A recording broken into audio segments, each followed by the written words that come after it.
Good afternoon and welcome back again to my YouTube channel, and this is Clown Ayer and Happy Fiestas Tacloban.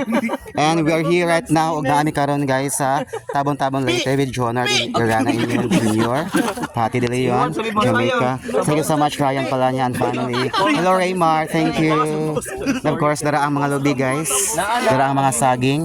So kani siya nga vacant lot dahil ilaha din ning Ryan Palanya or Palanya's family. So we're here right now at Tabon-Tabon Leyte.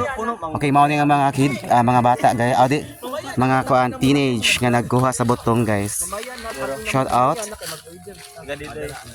And to sir, hi sir. Dara ang butong guys, nakuha na gid siya. And mo yung ice, ang iyang peach shell. Wala pa daw na. So gikuan na ni tatay ang kuan guys. Iyan ang giablihan. So pag mo tayo sodo tayo kay puspos. Wala ang sabaw. Kami sa sabaw. Sumanoy. Ito tayo. Dali pa tong sabaw. Thank you so much for watching my video. See you in my next short vlog. And this is Clown Ayer. Thank you and hello Tabon-Tabon Leyte.